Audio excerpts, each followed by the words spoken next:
ఓం గురుభ్యో నమః మాతృభ్యో నమః పితృభ్యో నమః. మాతర్మే మధుకైటభగ్ని మహిష ప్రాణాపహరోజ్యమి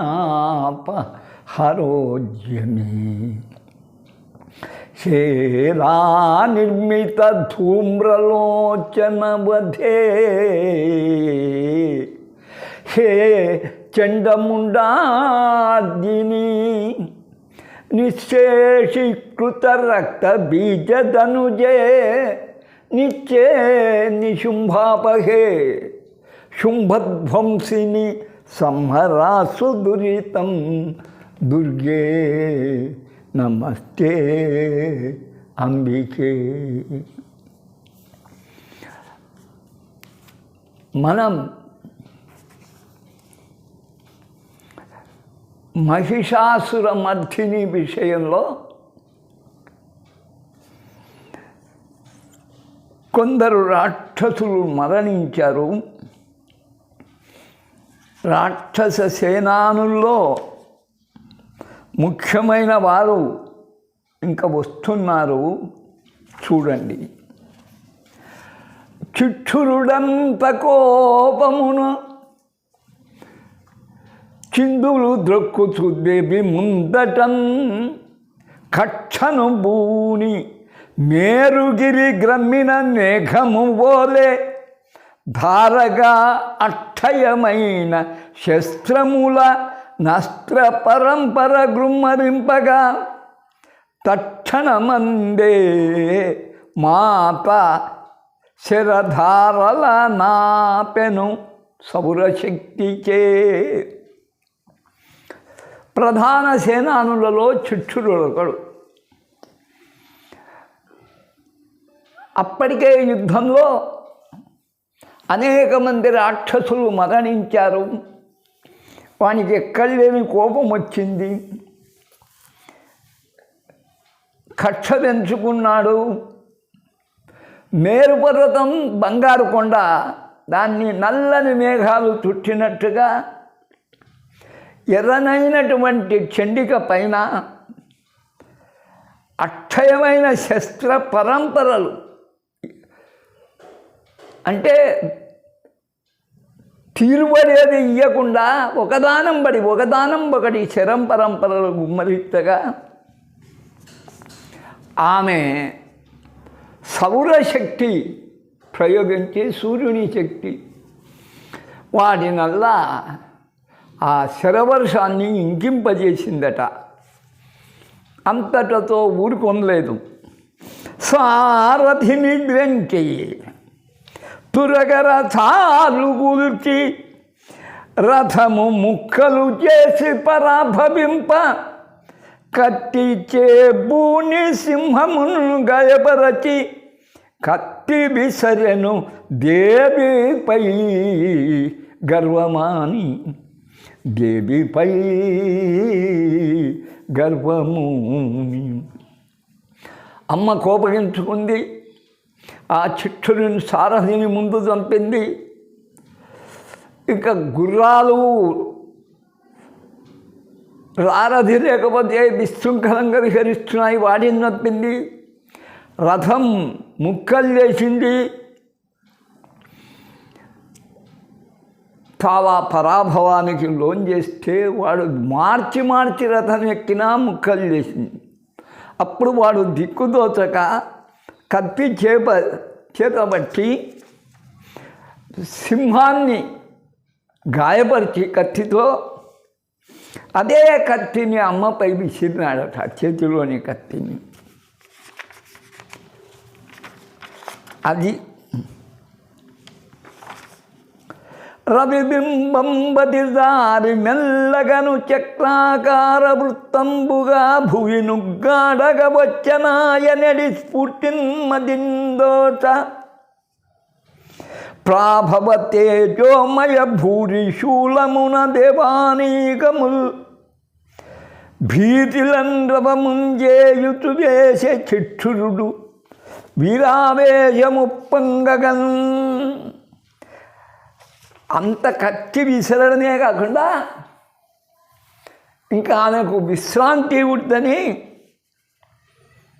సూర్యబింబం ఏమన్నా మెల్లగా చక్రాకారంగా చుట్టుకుంటూ భూమిని ఇంకా లయకాలంలో ప్రళయంలో మసి చేయడానికి వస్తుందా అన్నట్టుగా భయంకరమైన శూలం అది గర్రన దిగుకుంటూ వస్తుంది. సూర్యుడేమన్నా నేలకు వస్తున్నాడు అన్నట్టు దేవతలల్లా భయపడిపోతున్నారు. అటువంటి అస్త్రం వేసి వాడు హుంకరించాడు. దానితో వాడు వేసిన శూల ప్రభావమరసి శివుడు సంగిన శూలంబు చేతబట్టి ధనుజు శూలము ఖండించి దానితోనే ధనుజు సమయించి సురలు మోదంబునందా. అమ్మేం చేసింది? వాడు వేసినటువంటి శూలము ఏ దేవతా వరప్రసాదమో భయంకరంగా ఉంది. అప్పుడు శివుడు తనకు యుద్ధములో ఆదిలో ఇచ్చినటువంటి ప్రజెంటేషన్ బహుకరణగా ఇచ్చిన శక్తి శూలం శివుంది. దానికి శూలము చక్రము వజ్రం వాటికి తిరుగులేదు. ఆ శూలం తీసుకొని ముందు ఆ శూలాన్ని ఖండించింది. రాక్షసుడు వేసిన చిక్షురుని వేసిన శూలాన్ని ఖండించి దానితోనే అది తిరిగి వచ్చింది, ధనుజుని మీద వేసింది. అంతే, చిక్షురుడు నేల కొరిగాడు. చిక్షురు మరణంబు చీకాకు పరచగా సామజంబును నెక్కి చామరుండు. నెక్స్ట్ సేనాని ఒకడు పోతే ఒకడు వస్తాడు. కొంత చీకాకు వచ్చింది. అయ్యో గొప్ప సేనాన్ని పోటుకుంటే అయినా భయకుండా ఏనుగనెక్కి చామరుడు అనేవాడు శక్త్యాయుధంబును శక్తిపై విసరంగా. ఆమె మహాశక్తి, ఎన్నిటినైనా హరిస్తుంది, ఎన్ని శక్తులైనా లీనం కావాల్సింది. శక్తి ఆయుధం ఆమె మీదే. మాత హుంకారాన మహిని గూల్చి. మహాశక్తి ముందు ఇవి ఎంత ఒక్క హుంకారం చేసేవాళ్ళకే ఆ శక్తి ఆయుధం నేలగూలిందట. సురవైరి క్రోధాన శూలంబు విసరగా శరమున ఖండించే జననిదాని. ఈ చిక్షుడు చామరుడు వేసినటువంటి శూలం, కోపంతో శూలం వేశాడు. అమ్మ దాన్ని వెంటనే బాణంతో ఖండించింది. మృగరాజు గజముపై మెలుపున లంఘించి కుంభస్థలంబును కూలబడచి వ్రీల్చి నేలను పడగట్టి వివిధ గతుల స్వైరలీల విహరించి చిత్రముగను గర్జజేయుతు చామరు కంఠసీమ రక్కి ఖండించి ద్రావ్యను రక్తమంతా. వాడు ఎక్కి వచ్చిన గజాన్ని చూచింది. అమ్మ వాహనమైన సింహమునకు ఎక్కళ్ళని కోపం వచ్చింది. మెరుపురా రెబ్బున ఆ ఏనుగ యొక్క కుంభస్థలంపైకి ఎక్కింది. కుంభస్థలాన్ని గోళ్లతో చీల్చింది, నేల మీద బడగొట్టింది. ఇంకా చెప్పడానికి లేదు. విచిత్రంగా గర్జ చేస్తూ దాని మీద ఆరోహించి ఉన్నవాడు కింద పడినాడు చామరుడు. వాని కంఠాన్ని బిగబట్టి రోట రక్తం దాగింది. మరి అమ్మ కాదు, అమ్మ వాహనం పొరపాటు గర్జ చేస్తూ చామరుని కింద దోసి వాని కంఠాన్ని ఖండించి లోట రక్తం తాగింది. ఇంకొక్కడు వస్తున్నాడు. చిక్షుడు చామరుడు ఇంకా సేనానులు వస్తున్నారు, ఒక్కొక్కరు చస్తున్నారు. శిలలను దగ్గుని జీవం బుత్రగజంచి రాళ్లను సృష్టించింది. ఆ రాళ్ల చేతనే ఉదగ్రుడు అనేవాడిని చంపిపారేసింది. గద చేత బుద్ధతున్ గర్భమణచి, బుద్ధతుడు అనేవాడు మహోద్ధృతి, వాడు మదమెక్కినవాడు. గద చేత వాడిని ఒక్క ఏటేసింది, వాడు చచ్చాడు. బిండి పాలంబున వీర భాస్కరు దృంచి, వీరుడైన భాస్కరుడు అనేవాడు బింబిపాలం అనే ఆయుధంతో వాణ్ణి తెగటార్చింది. కఠిన కరాళు ఖడ్గాన నరికి, కఠినమైనటువంటి భయంకరమైన వాడు కరాళుడు వాడు. వాణి కొరలు భయంకరనే, వాడు భయంకరుడే. వాణ్ణి ఖడ్గాన నరికేసింది. తామ్రాంధకుల బట్టి ఇద్దరిని తామస రూపిణై, మనం ఇద్దరిని రెండు చేతులు పెట్టుకొని ఎందుకు మహాకోపం వచ్చి వారిద్దరిని బాణాగ్ని కుండాన పడగవేసి, బాణములతోనే ఒక అగ్నిగుండము సృష్టించి అగ్నిశిఖలు దాంట్లో వేసింది కాలమని. ఉగ్రశూలంబుతో ఉగ్రాశు పరిమార్చి, భయంకరమైన శూలం తీసుకొని ఉగ్రమైన ముఖం గలవాడు ఉగ్రాశ్యుడు, వాణ్ణి నరికింది. ఉగ్రవీర్యుని కొచ్చి పురము వ్రీల్చి, అదే శూలంతో విగ్రవీర్యుణ్ణి పొడిచింది, వాని రొమ్ము చీల్చి పారేసింది. అలా మహాహను ముఖమును కలయబొడచి, ఇంకా అంతా శూలంతోనే పెద్ద దవడమున్నాయి, వాని ముఖాన్ని బాగా పొడిచి పారేసింది. క్రూర దుర్ముఖు దుర్దురున్ క్రోధముని నిశిత బాణాగ్నిశిఖలచే నిల్గజీసి, దుర్ముఖుడనేవాడిని దుర్మధుడనేవాడిని బాణాలతోనే నేరమట్టం చేసింది. దుర్మదాంధు బిడాలుని తునిమే కత్తి, బిడాలమంటే పిల్లి లాంటి కన్నులు ఎడవాడు, వాణ్ణి కత్తితో కరకర కంఠం చెగ్గ నరికింది. అయిపోయింది. బయలుదేరి వచ్చిన మహాసేనానులు ఇద్దరు మాత్రం చిక్షురుడు చామరుడు బాగా పోరాడినారు, మిగతా వాళ్ళెవరు ఆయన ముందు తట్టుకోలేదు. సేనానుల్ మరణింపగా మహిషుడు, మరి సేనానులు వస్తే మహిషుడే శీఘ్రం కోపంబునను ప్రాణం బేటికి మానభంగమవగా, నేను ఇంకా దంగుతూ ఉంటే ఇట్లా ఎందరో సేనానులు పోతారు, ఇంకా ఈ ప్రాణం ఉండి ఏం లాభం, అందరినీ చంపుకోవడమా,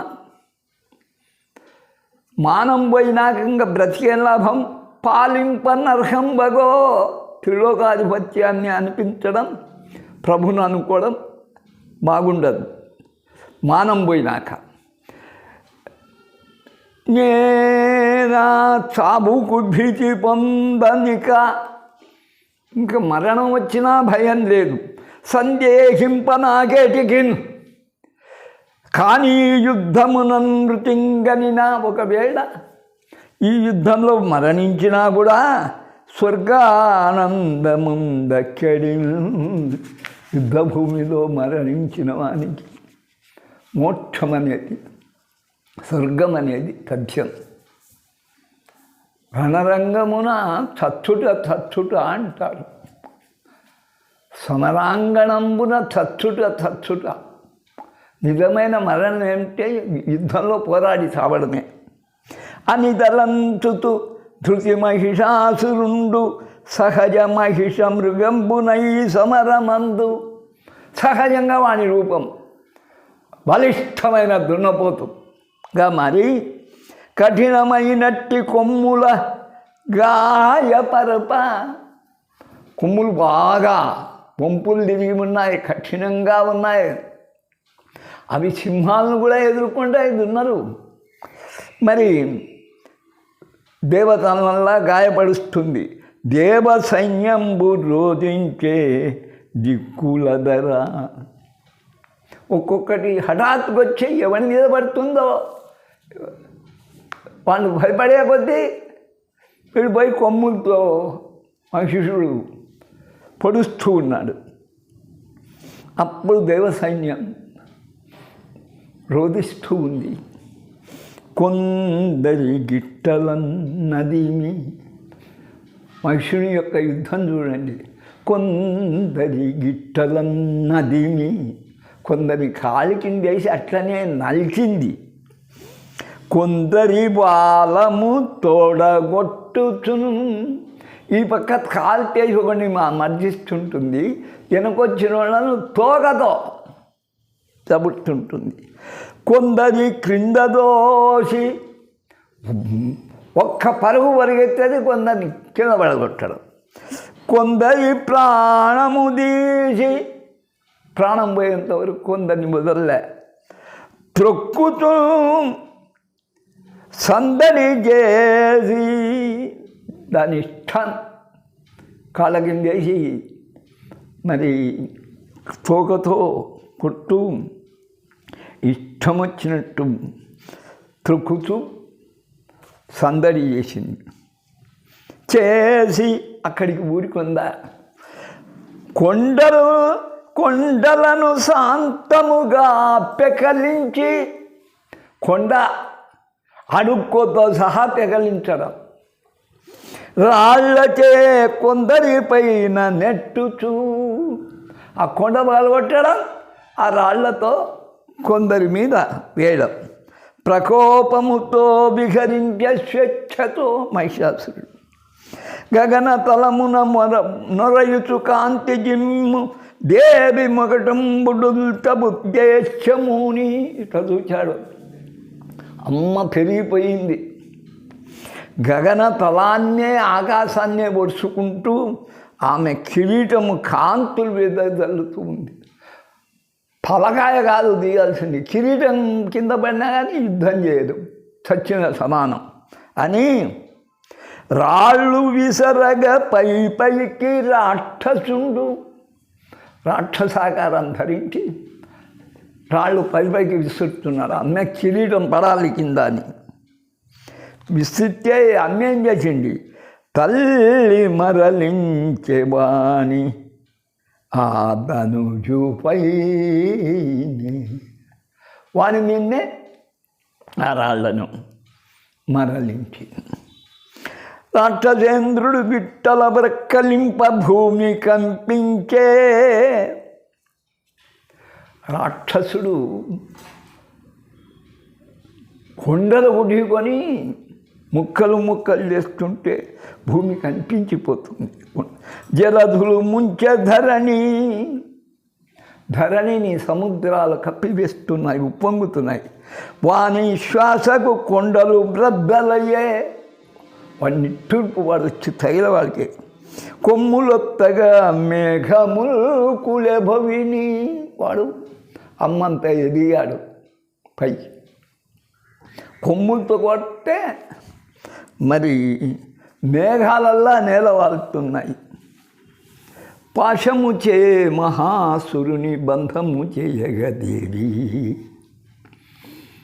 పాశము చే మహాసురుని బంధము చేయగదేవి. అంత ఆవేశముతోడ సింహమయి. పాశంతో బంధిస్తే దాని నుంచి తప్పించుకున్నాడు, సింహమైనాడు. బేగమ మాత వధింపబోవా.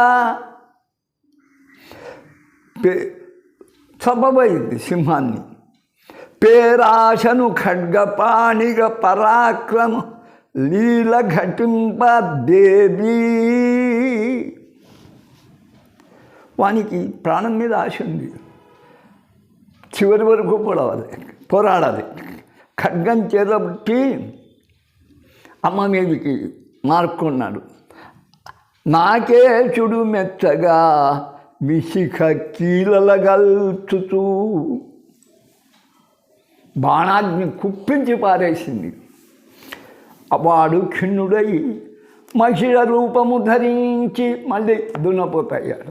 మహిని గలత అమ్మాయిగా పాయసంబును ద్రావచ్చు.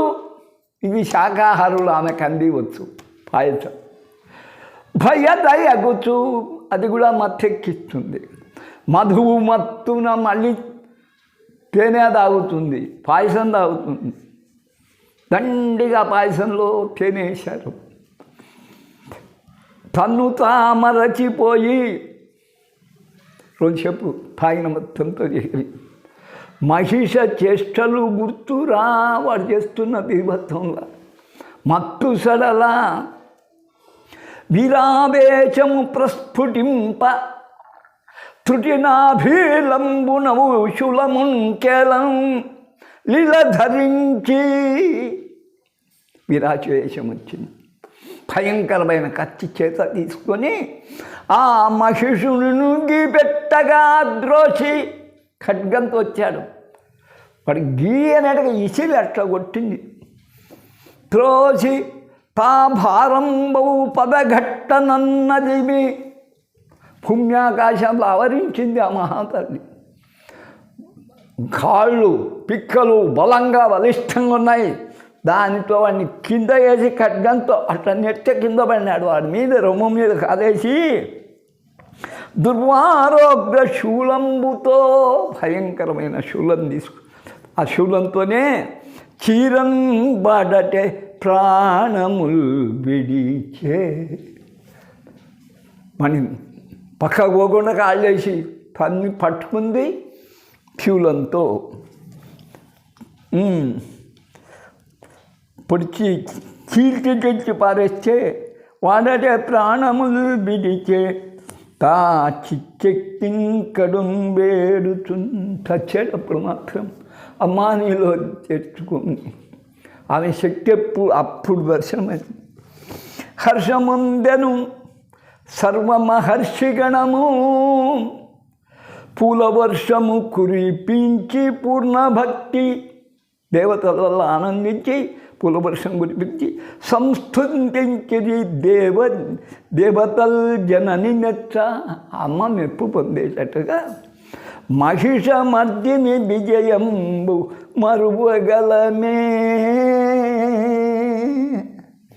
ఈరోజు 15 పద్యాలు రాగాను. ద్వితీయ అధ్యాయం ముగిసింది. మహిష ప్రాణాపహరోద్యమే